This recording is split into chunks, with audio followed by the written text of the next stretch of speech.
জনাব প্রধান বাবুর্চি, জনাব প্রধান বাবুর্চি, জনাব প্রধান বাবুর্চি আপু পিস, আমুন তোমার হেদায়েত করুক। দুরুদ জনাব অজ্ঞামোহরের উত্তরসূরি জনাব ত্রিমণি। আমুন তোমার ইবাদত গ্রহণ করবে।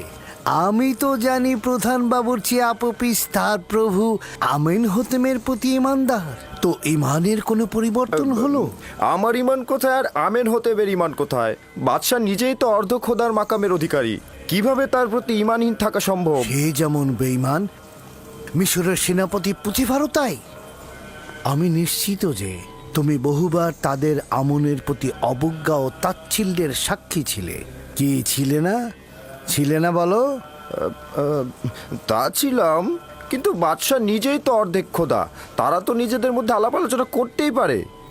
এটাকে তো বেইমানি বলা যায় না, তিনি তো মিশরের বাদশাহ। তুমি জানো না আমিন হোতেম খোদার সঙ্গে বেঈমানি করার জন্য উঠে পড়ে লেগেছে? না না, এইটা বিশ্বাসযোগ্য নয়। তাহলে তো তুমি কোনো খবরই রাখো না। আমিন হোতেম পুতিফারকে নির্দেশ দিয়েছে ইবাদতখানায় হামলা করতে এবং আমুনকে ধ্বংস করে দিতে। না না, এটা বিশ্বাসযোগ্য না, আমি এটা বিশ্বাস করি না। জনাব আমিন হোতেব এরকম নির্দেশ দিতেই পারে না।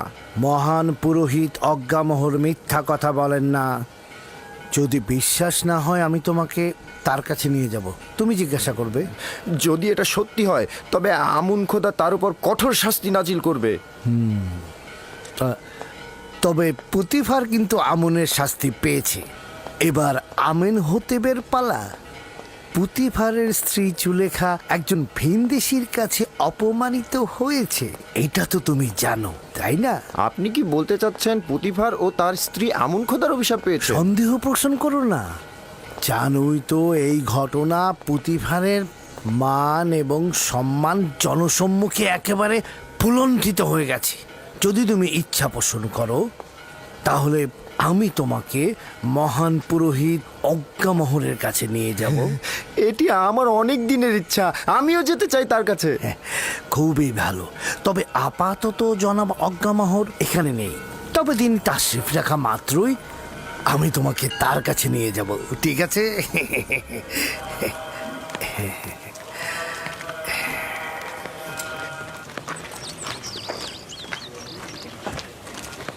ইউজারসিফ পুত পবিত্র পুরুষ। আমি শুনেছি বেশ কদিন যাবৎ জুলেখা তাকে নজরে রেখেছে এবং অসংখ্যবার তাকে মিলনের তাগিদ দিয়েছে, কিন্তু ইউজারসিফ মুখ ফিরিয়ে নিয়েছে। কিছুদিন পূর্বেও তাদেরকে একসঙ্গে দেখা গেছে। শহরের সবাই একথা বলা বলি করছে। সম্ভ্রান্ত পরিবারের মেয়ে, মিশর সাম্রাজ্যের দ্বিতীয় নারী, কিভাবে পারল এরকম জঘন্য কাজে লিপ্ত হতে?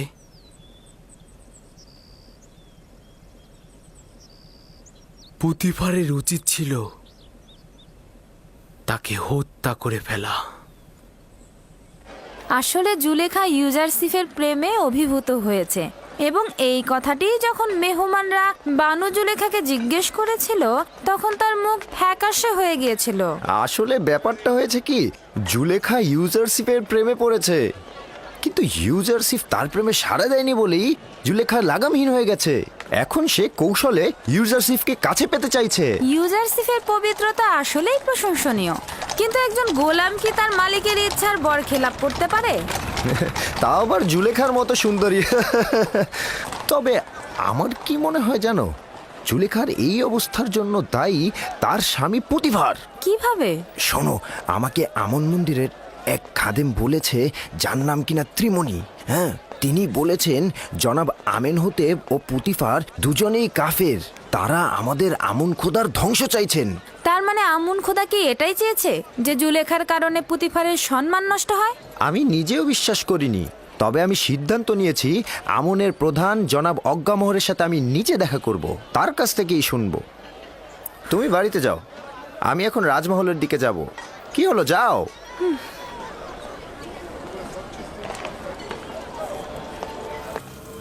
যে রূপ ভাবে নীলনদ পুনরায় জেগে উঠে, লতাগুলো আবার জিন্দা হয়, আমার অনুসারীরাও মৃত্যুর পরে আবার জীবিত হতে পারেন। আমার ফরমান হচ্ছে তোমরা নিজেদের দেহকে মমি করবে। যেন তোমাদের জীবন অব্যাহত থাকে এবং মৃত্যু দ্বারা হায়াতের সুতা যেন বিচ্ছিন্ন না হয়ে যায়। তোমরা কি দেখোনি যে তোমাদের দেহ শুকনো মাটিতে হাজার হাজার বছর ধরে হেফাজত করি? এটি আমার বান্দাদের প্রতি বিশেষ ইচ্ছা যে আমাকে আনন্দিত করবে, নজরানা দ্বারা আমাকে খুশি করবে। আমি খুশি থাকলে তোমাদেরকেও আমি খুশি রাখবো। তোমাদের জন্য আমার অনেক কষ্ট করতে হয়, আর এই জন্য তোমরা আমার ইবাদত খানায় মূল্যবান হাদিয়া প্রদান করবে, যেন তোমাদের মৃত্যুর পরের দুনিয়া আমি অমর করে রাখতে পারি। দ্বিতীয়টি, আমি আমুন খোদাগণের খোদার প্রতি তোমার অবিশ্বাস দেখতে পাচ্ছি এবং তোমাকে তাজিমে ঈমানহীন দেখছি। আজ তোমাকে ক্ষমা করে দিচ্ছি, তবে এরপর থেকে তোমার গোপন ও চোরের ন্যায় দৃষ্টির শাস্তি হবে মৃত্যুদণ্ড। মৃত্যু ব্যতীত তোমার আর কোনো দ্বিতীয় শাস্তি হবে না। ক্ষমা চাইছি, আমি ক্ষমা চাইছি। খোদাগণের খোদা আমুনের কাছে দুঃখ প্রকাশ করছি। আমাকে ক্ষমা করুন, আমাকে ক্ষমা করুন। আমি অনুতপ্ত, আমাকে ক্ষমা করুন, আমাকে ক্ষমা করুন। আমি তোমাদের বরকত দিচ্ছি এবং অমরত্ব হায়াতের নাসিব করছি। আমি তোমাদের উপস্থিতি থেকে বিশ্রামে যাচ্ছি, যাতে দেহ থেকে বেরিয়ে বিশ্রাম দ্বারা বান্দাগণের হৃদায়ত ও উষ্ণের রং এবং নিজেকে বান্দাগণের হৃদায়ত ও রুহের কার্যাবলী তদারকি করার জন্য এবং পরবর্তী দিনের জন্য নিজেকে প্রস্তুত করতে পারি।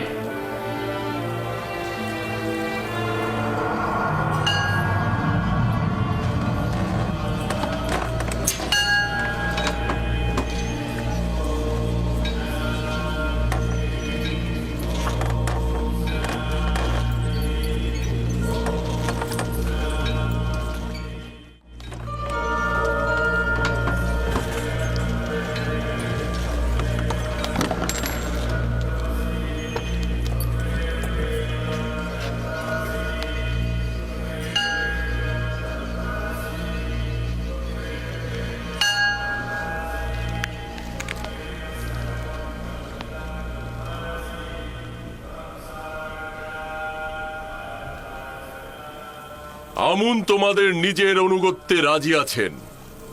মন্দির ও মন্দিরের খেদমতগারদের ভুলে যেও না। নিজেদের হাদিয়া ও নজরানা দ্বারা আমুনকে সন্তুষ্ট করবে।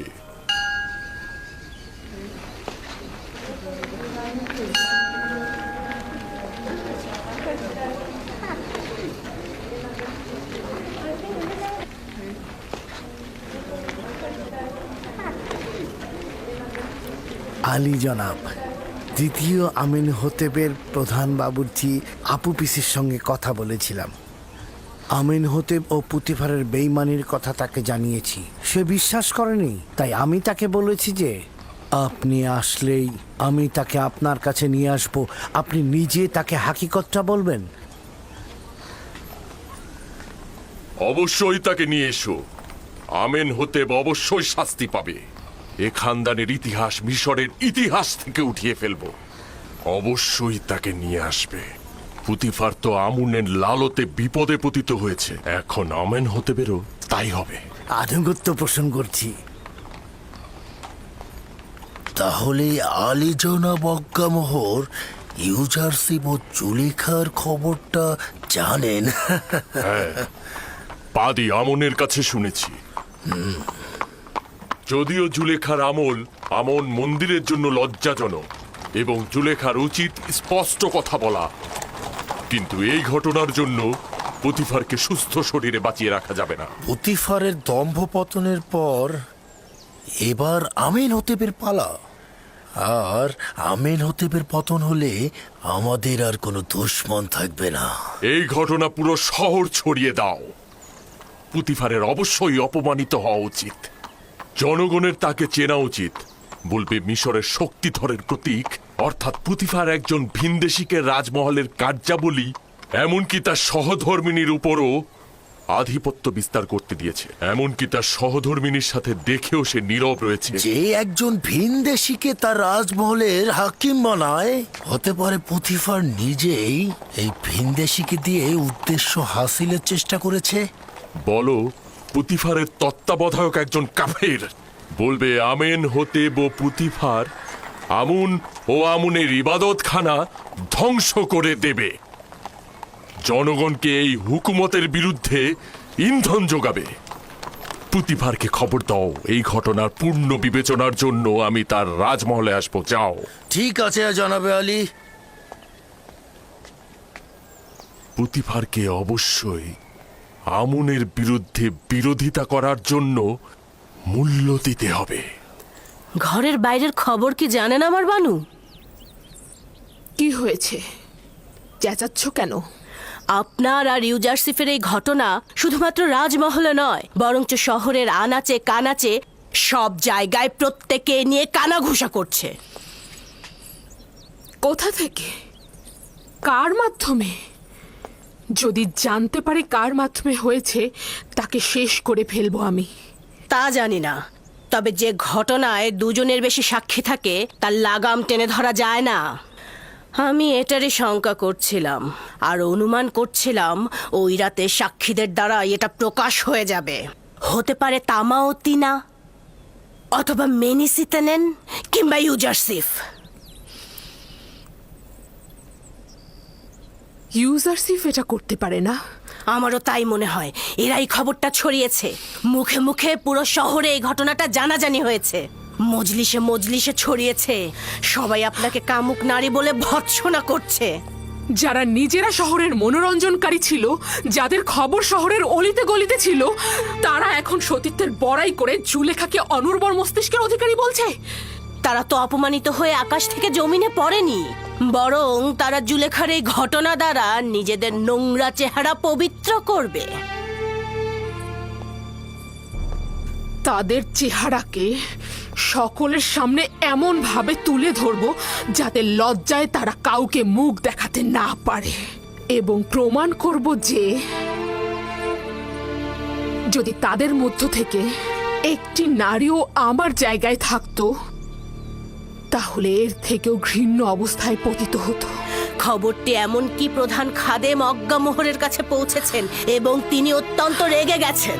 খোদাবান আমাকে রহম করুক, তিনি অবশ্যই এখানে আমাকে অপদস্থ করার জন্য আসছেন। আপনি ঠিকই ধরেছেন বানু, আজই আলী জনাব অজ্ঞামোহর সদলবল নিয়ে এখানে আসবেন। কিভাবে আমি তার মোকাবেলা করব? হে মহান আমুন, আমাকে রক্ষা করুন। অজ্ঞামোহর মনে হয় অনেক আনন্দিত, তাই না? না না না না না না, আপনি বোধহয় ভুল বুঝছেন। আলী জনাব অত্যন্ত চিন্তিত ছিলেন। খুবই ভালো খাদেম সাহেব, আমরাও খুশি হব।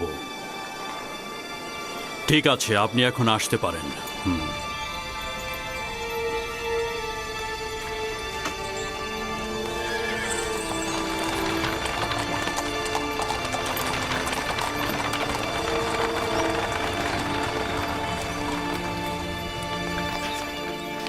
আমি তো এবাদতখানার খাদেম স্বার্থবাদী আজ্ঞামোহর বিরোধী। এখন বাধ্য হব তাকে রাজমহলে সাদরে গ্রহণ করতে। ইচ্ছে না থাকা সত্ত্বেও তাকে সহ্য করতে হবে। যদি তোমার তরফ থেকে ভুল না হতো, তাকে কঠিন শাস্তি পেতে হতো। তুমি আমার সহধর্মিনী না হলে এতক্ষণে তোমাকে জল্লাদের কাছে যেতে হতো। কিন্তু কি করব, তুমি তো আমুনের স্ত্রী। তুমি আমুনের খেয়ানত করার ইচ্ছা করেছিলে, অবশ্যই তার জন্য কোরবানি দিবে এবং তার সামনে নিজের অপরাধ স্বীকার করে নিবে।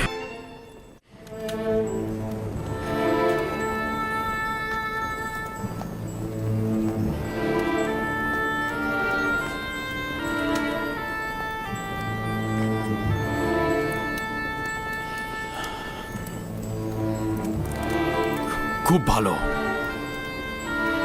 খুব ভালো। আমি তোমাকে ক্ষমা করে দিলাম।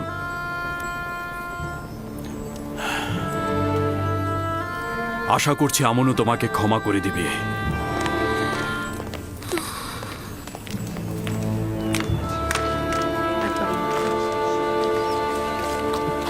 দরুদ জনাব ইউজারসিফ। দরুদ মেনিসাবু, আলোকিত মনের মানুষ তুমি। কি খবর বলো? খবরগুলো মোটেও আনন্দদায়ক নয়। আপনাদের দুজনের ঘটনা সর্বত্র জট বাঁধিয়ে দিয়েছে, যেন এই বিষয় ছাড়া তাদের আর কোনো কিছু বলারই নেই। জুলেখা নিজের লাগামকে নিঃশ্বাসের উপর ছেড়ে দিয়েছে এবং এই নিঃশ্বাস তাকে একেবারে ধ্বংস করে দেবে। যদি না সে এখনই নোঙর ফেলে তাহলে সে খুব বড় বিপদে পড়বে। জনাব ইউজারসিফ, বানুজুলেখা কিন্তু অত্যন্ত সুন্দরী এবং অনেক চতুর। আপনি কিভাবে তার ফাঁদ থেকে পালালেন? আমি দোজখের আগুন থেকে পালিয়েছি, না জুলেখার কাছ থেকে। যার কাছে সুন্দর ও অতুলনীয় মাসুক রয়েছে তার তো কোনো জুলেখার প্রয়োজন নেই। যে ব্যক্তি কাল কেয়ামতের আযাব দেখতে পায় তার নিকট জুলেখা দোজখের আগুন ব্যতীত আর কিছু নয়। জনাব ইউজারসিফ, এই বন্ধ দরজাগুলো আর শিশুর কথা বলাগুলো কেমন ছিল? সবাই বলছে আপনি নাকি জাদু করেছেন।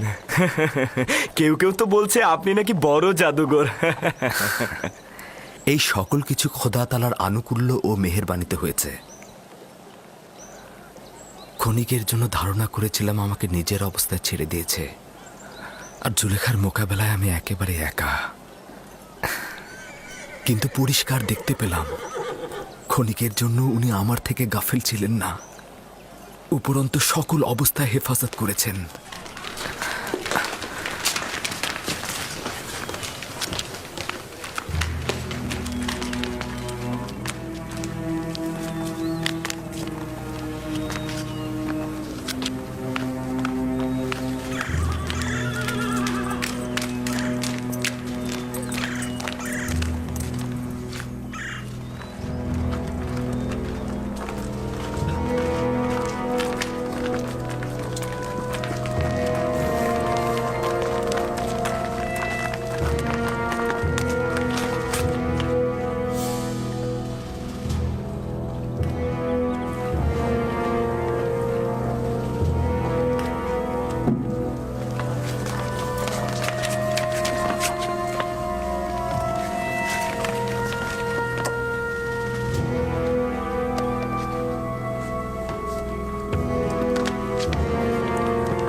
ওই বেয়াদবটা কে যে আমাকে তাজিম করেনি?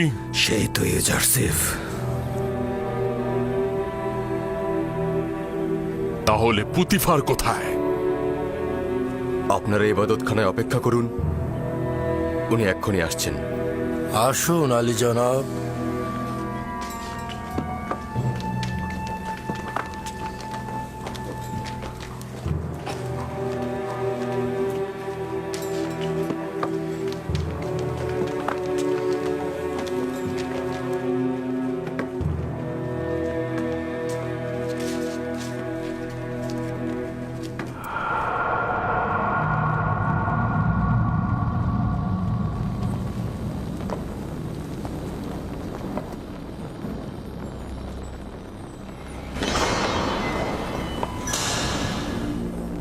আলী জনাব পুতিপার ও বানু জুলেখা।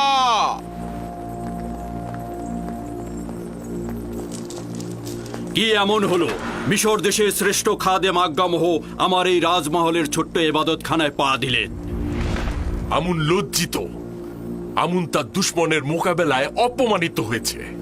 জুলেখা, তুমি আমুন খোদার ইলাহি এবং মিশরের সর্বশক্তিমান খোদার সহধর্মিনী। এটা কি ধরনের লজ্জা তুমি বহন করে নিয়ে এলে? কেন আমুনের সম্মান রক্ষা করলে না? আপনি এমন এক জওয়ানের প্রেমে পড়েছেন যে কিনা আমাদের আমুনের দুশ্মন, যে কিনা বারবার আমুন ও আমুনের খাদেনদের সাথে বিবাদে লিপ্ত হয়েছে। আপনি নিজের সন্তুষ্টির জন্য একজন ভিনদেশীর সঙ্গে, যার খোদার কোনো মালুম নেই, অচেনা এক খোদার মোকাবেলায় আপনি আমুনকে অপমান করছেন।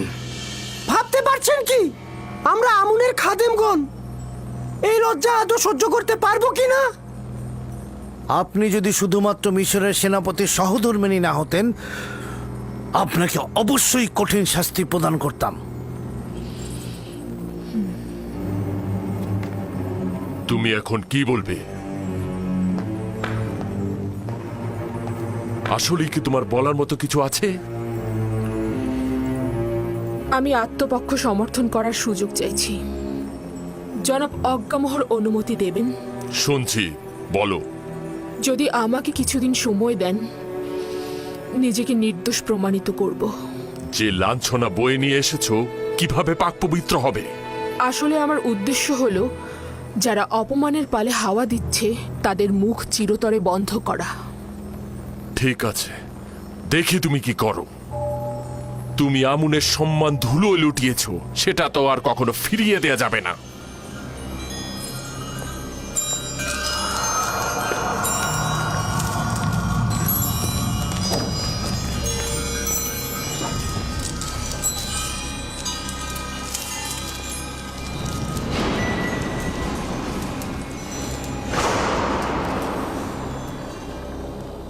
আজকে আজ্ঞামোহ তার তিক্ত ও বিষাক্ত হুল আমার বুকে বিদ্ধ করেছে। আজকে তুমি ওদের সুযোগ করে দিলে, নয়তো এক এক করে আমি ওদের সবার গর্দান কেটে ফেলতাম।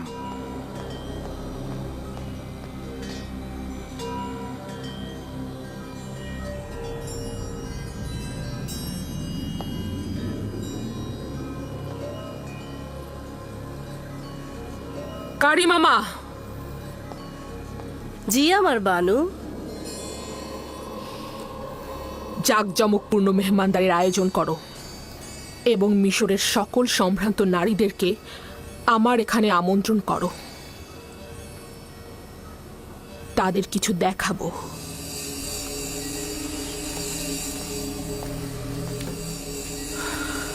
আমাকে তলব করেছিলেন, আমার জন্য কোনো আদেশ আছে?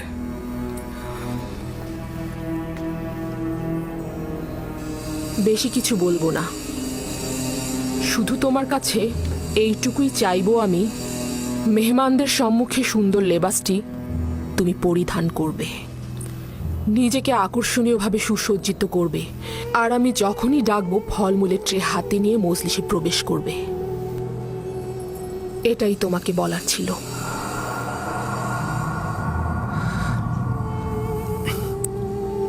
সমস্যা নেই, আপনার যেরূপ ইচ্ছা। তুমি এখন যেতে পারো।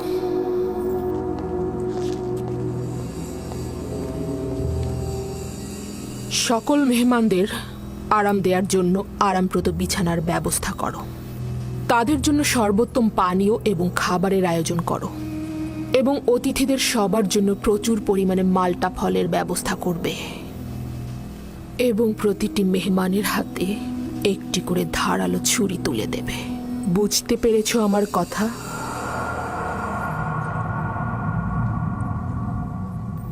আলী জনাব পুতিফারের অনুমতি চাইছি। কি হয়েছে? কি চাও তুমি? আমি প্রমাণ করতে চাইছি আপনি যতটা খারাপ ভাবছেন ততটা নয়। এই সুযোগটি আমাকে দেবেন? তোমার নিজের গুনাহের গ্রহণযোগ্যতা প্রকাশ না করে চেষ্টা করো নিজের ভুল স্বীকার করতে এবং নিজেকে সংশোধন করতে। আপনার কাছে বেশি কিছু চাইছি না। অনুরোধ করছি যে আগামীকাল মেহমানখানার পেছনে কিছুক্ষণ দাঁড়িয়ে থাকবেন এবং সেখানে যা কিছু ঘটে তার সাক্ষী থাকবেন। বিষয়টা কি? আমি সিদ্ধান্ত নিয়েছি মিশরের নারীদের মধ্যে নিজের মর্যাদা পুনঃপ্রতিষ্ঠিত করব। আমার তাগাদ গ্রহণ করুন। ঠিক আছে, গ্রহণ করলাম।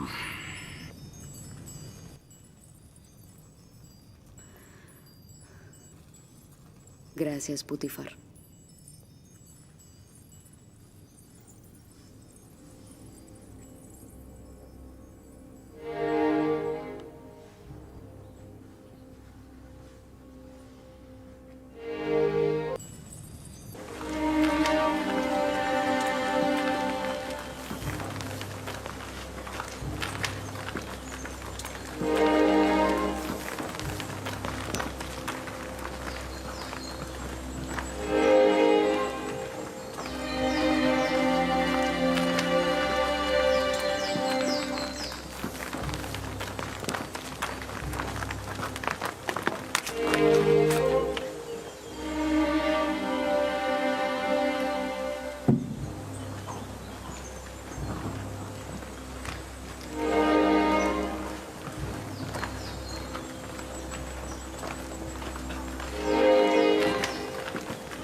আমি তো প্রথমে এই দাওয়াত একদমই কবুল করতে চাইনি। জুলেখায় মজলিসে হাজির হলে সে নিজেই অপ্রস্তুত হবে, কারণ সে তার লজ্জা বয়ে বেড়াচ্ছে। কিন্তু আমার স্বামী পদিয়ামুন অনেকটা জোর করেই আমাকে এখানে পাঠালেন। আমারও খুব একটা আগ্রহ ছিল না, কিন্তু কৌতূহল আমাকে প্রলুব্ধ করেছে। আমার দিল খুব চাইছে যে ঘটনাটা ঘটেছে সেটা পুরোটা জানা।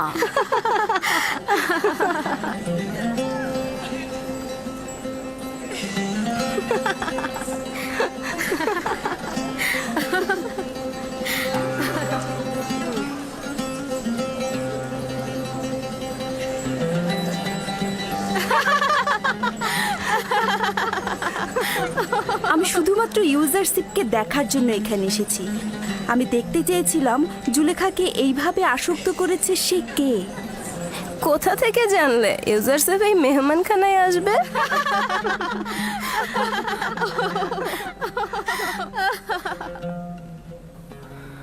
যদি পালানোর পথ থাকতো তাহলে পালিয়ে যেতাম। এই শয়তানের মজলিসে হাজির হওয়া আমার জন্য নিদারুণ যন্ত্রণার।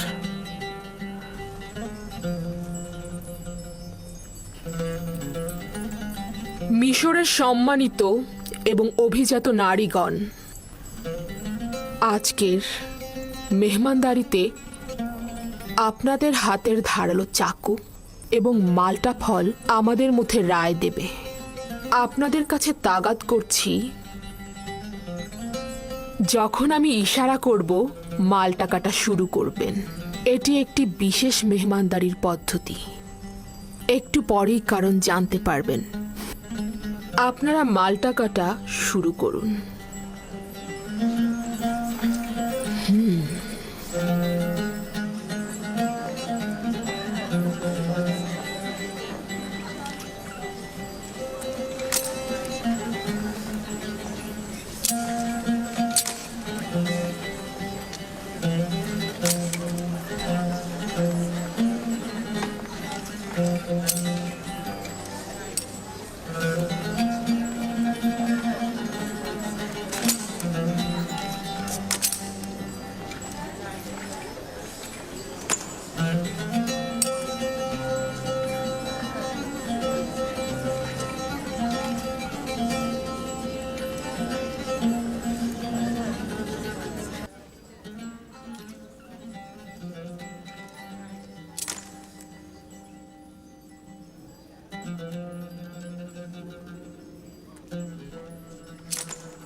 মেহমানগণ, আপনাদের ছুরি সঠিকভাবে ব্যবহার করুন।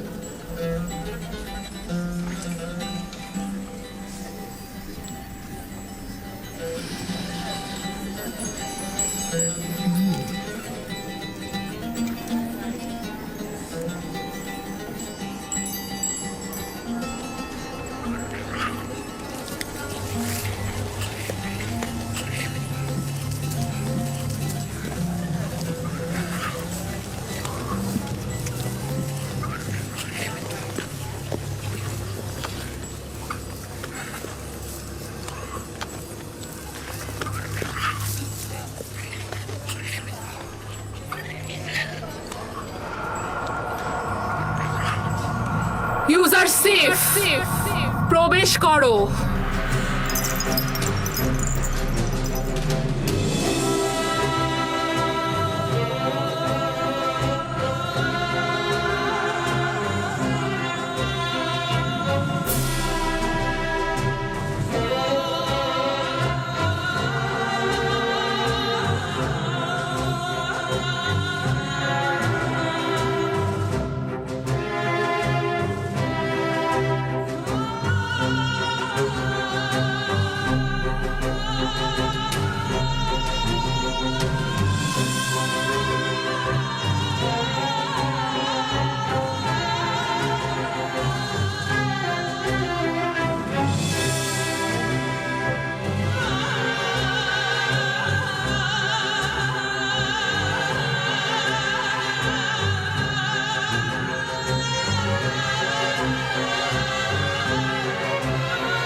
সত্যি তো, সে দারুণ সুদর্শন। তার থেকে সুদর্শন পুরুষ আমি আর দেখিনি।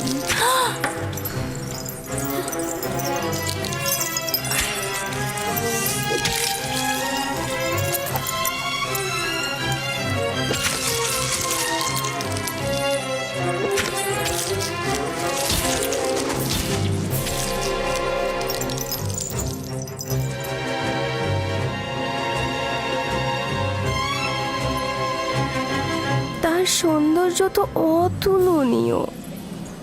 সে ইনসান নয়, আকাশ থেকে নেমে আসা ফেরেশতা।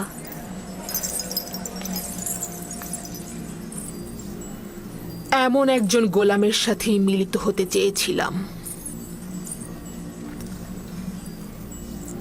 আমি তাকে পেতে চেয়েছি, কিন্তু সে পবিত্রতা বজায় রেখেছে। আপনারা তাকে একদিন দেখেই এই রকম লাগাম ছাড়া হয়ে গেছেন, কিন্তু আমি তাকে প্রতিটা দিন দেখছি। প্রতিদিন আমার সামনে নিজেকে প্রদর্শন করেছে, আমি শুধু দেখেছি। যদি আপনারা আমার জায়গায় থাকতেন, আপনারা কি করতেন? বোধহয় সে একজন ফেরেশতা যে জমিনে নাজিল হয়েছে। ও সম্ভবত আসমানি নূরের একটা নমুনা, যে জমিনকে আলোকিত করেছে। যেন আসমানের একটি সত্তা জমিনে নেমে এসেছে, অসাধারণ রূপবান। সে মানব পোশাক পরিধান করেছে। সে একজন প্রভু, যেন আদিম কুল থেকে ইবাদত করে জমিনে এসেছে। খোদার কসম, ইউজারসিফের উপর জুলেখার হক রয়েছে। ইউজারসিফ তো আর সাধারণ কোনো মানুষ নয়। ইউজারসিফ আসলেই সুদর্শন, তাকে যে কেউ চাইবে। এগুলো সব অনর্থক কথা। সেও একজন মানুষ, আমাদেরই মতো। এখন আপনাদের কাছে আমার প্রশ্ন, এমন একজন ফেরেশতার মতো সত্তার জন্য তিরস্কার শোনা কি ভুল আমার? আমাকে কি আবারও তিরস্কার করবেন এবং পথভ্রষ্ট বলবেন? না, স্বীকার করে নিচ্ছি যে আপনি অপারগ। আমাদের মিশরীয় নারীদের এই গুজব রটানোটা ভুল ছিল। আমি এটাই প্রমাণ করতে চেয়েছিলাম। খোদাবান্দ, সকল গুনাহগারকে হেদায়েত দান করো আর আমাকে এই সব শয়তানের হাত থেকে রক্ষা করো। আজকের মেহমানদারির এটাই উদ্দেশ্য। আপনারা যেতে পারেন।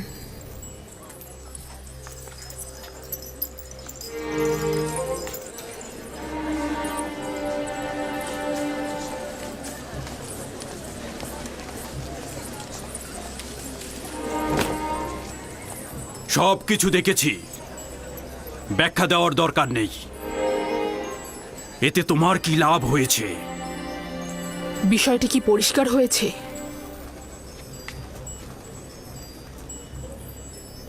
পুরোপুরি খোলাসা হয়েছে। তুমি বলতে চাইছো যেহেতু মিশরের নারীগণ ইউজারশিপকে দেখে হাত কেটে ফেলেছে, তাই তুমি নিজেকে বৈধভাবে ইউজারশিপের নিকট উৎসর্গ করবে। তুমি এটা ভুলে গিয়েছো যে তুমি বিপরীত ধর্মী একজন নারী। যারা খোশ গল্প আর বিলাসিতায় কাটায়, তুমিও তাদের মতো।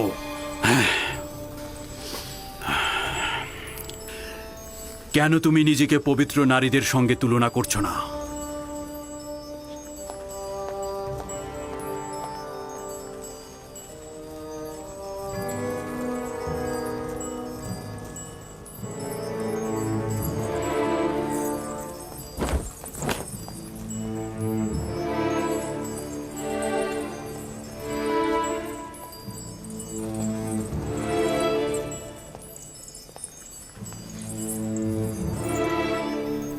মিশরের কয়েকজন নারীকে খবর দাও যারা আমার পয়গাম ইউজারশিপের কাছে পৌঁছে দেবে।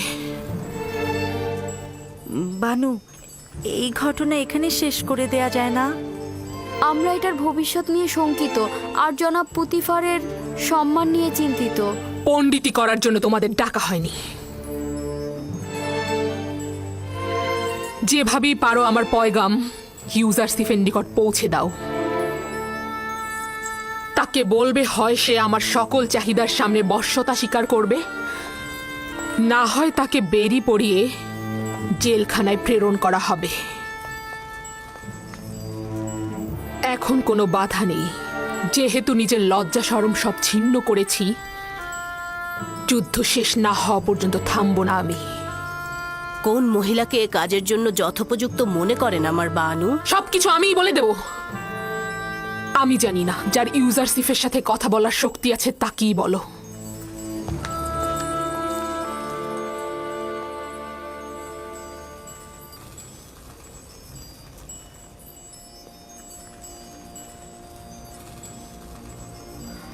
হে পরওয়ারদিগার, যদি এই নারীদের ধোঁকা থেকে আমাকে রক্ষা না করো, যদি তাদের কপটতা করাই আমার কাজ হয়, তাহলে আমি ক্ষতিগ্রস্ত হব। জুলেখা তোমাকে গোলাম হিসেবে কিনেছে। হ্যাঁ, বছরের পর বছর তোমাকে অর্থ করি প্রতিপত্তি দিয়ে লালন পালন করেছে। তার অধিকার রয়েছে তোমাকে পাবার, আর না হলে তোমাকে জেলখানায় যেতে হবে। এটা এক বাক্যে বিশ্বাস করে নিন যে আমি কখনোই জেলখানার ভয় করি না।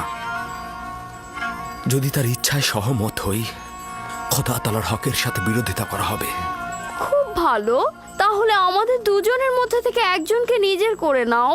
আমরাও জুলেখার চেয়ে কোনো অংশে কম যাব না। ভাবছি তোমরা কতটা নির্লজ্জ। যেখানে বানু জুলেখা গোলামের উপর মালিকানা ও নিয়ামতে হক রাখে, তবুও তার গুনাহ কাজে একমত হচ্ছে না, সেখানে তোমাদের মতো নির্লজ্জের কাছে আনুগত্য পোষণ করব? আপনার মেহেরবান চেহারায় মেহেরবান অন্তরের নিশান রয়েছে। নিজের প্রেমকে কষ্ট দেওয়া মহৎ ব্যক্তির উদাহরণ নয়। যদি আবারও তোমার বাতিল তাগাদ পুনরাবৃত্তি করো, তাহলে তোমাদের সাথে আদব ও সম্মানের পরিবর্তে তিরস্কারের ভাষায় কথা বলবো। আপনি হয়তো বুঝতেই পারছেন না আপনি নিজেকে সব ধরনের শাস্তির জন্য প্রস্তুত করছেন। আপনি এটুকু জেনে রাখুন যে আপনাকে আমি ছেড়ে দিচ্ছি না। আমার হাত আপনার ওপর থেকে তুলে নেব না। হয় আপনি আমার, অথবা জুলেখার হবেন, নয়তো আপনাকে কারাগারে যেতে হবে। এটা বানুর পক্ষ থেকে। নবুয়াতের পোশাকের আবৃত্তে কেউ ধোঁকাবাজি বা ভণ্ডামির বেড়া জালে বা কামনায় প্রকৃত ইবাদতকারী প্রতারণায় পড়ে না। উঁচু আকাশে উড়ন্ত সৌভাগ্যের হোমা পাখি তার নিজস্ব শক্তিতেই আকাশের সঙ্গে যুক্ত থাকে, বাজ পাখির চিন্তায় বন্দি থাকে না। দরুদ আলী জনাব ইউজারসিফ। কখনোই আমাকে তাজিম করবে না মেনিসাবু। আমি তাজিম করতে করতে একেবারেই অভ্যস্ত হয়ে গেছি। আলী জনাব ছোটবেলাতেই আমাকে শিক্ষা দেওয়া হয়েছে যে বড়দের তাজিম করতে হবে। এই মহান ব্যক্তিরা তাজিম পছন্দ করলে বা উপযুক্ত হলেও আমার জন্য নয়, শুধুমাত্র তিনিই তাজিমের উপযুক্ত। তুমি কি চাও? আমি কি চাইবো? কি যেন বলতে এসেছিলাম। হ্যাঁ, যে নারীগুলো আপনার কামরা থেকে বেরিয়ে গেল সেগুলো বানু জুলেখার কামরায় গিয়ে ঢুকেছে। স্বাভাবিক তো, তাদেরকে পাঠানো হয়েছিল রাজপ্রতাপের মাধ্যমে আমাকে বাধ্য করতে। তাদেরকে তো তাদের কর্মের ফিরিস্তি পেশ করতেই হবে। আচ্ছা মেনিসাবু, বলো তো, তুমি কি জানো এই রুমালগুলো কিসের জন্য? হ্যাঁ হ্যাঁ হ্যাঁ, এগুলো কেন পায়ের নিচে ফেলেছেন? এগুলো তো আগ্রহের নিশানা।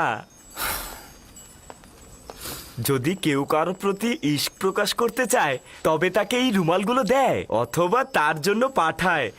তুমি কেন এই রুমালগুলোকে পায়ের নিচে ফেলেছো? হায় আফসোস, যদি কেউ আমার দিকে একটু নজর দিত, আমার জন্য রুমাল পাঠাতো। ঠিক আছে ঠিক আছে, আমি বুঝেছি। তার মানে আর বেশি কথা বলা যাবে না। আমি চলে যাচ্ছি। কিন্তু আলী জনাব, এই রীতিগুলো কিন্তু সুদর্শনের জন্য যায় না।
চতুরতার কাছে ও কিছুতেই বশ্যতা স্বীকার করলো না। যদিও পাথরও হতো তবু ওকে গলিয়ে ফেলতে পারতাম, কিন্তু ইউজারসিফ পাথরের চাইতেও কঠিন। তালাশ করে লাভ নেই, কোনো ফলই হবে না। তাহলে তোমরাই আমাকে বলে দাও, আমি এখন কি করব? কোনো পথই কি খোলা নেই? ইউজারসিফকে কারাগারে পাঠিয়ে দিন, এটাই তার একমাত্র পথ। কারাগারে? হ্যাঁ, সম্ভবত কারাগারের প্রকোষ্ঠে সে আপনার রাজ্যের রাজনিয়ামত উপলব্ধি করতে পারবে। হ্যাঁ, কারাগারের স্বাদ পেলেই তার মাথা আপনার চরণে লুটিয়ে পড়বে। কিন্তু আমি তাকে কারাগারে পাঠিয়ে কিছুতেই দূরে থাকতে পারবো না। অবশেষে আপনি একটা সুযোগ পাচ্ছেন যেটা আপনি হাতছাড়া করবেন। এই শাস্তির মাধ্যমে হতে পারে ইউজারসিফের দম্ভ একেবারে ভেঙে পড়বে, জেলখানায় তার অহংকার চূর্ণ হয়ে যাবে। বশ্যতা স্বীকার করলে তাকে আজাদ করে দেবেন। ইউজারসিফকে সপ্ত দরজার কামরায় ডাকো।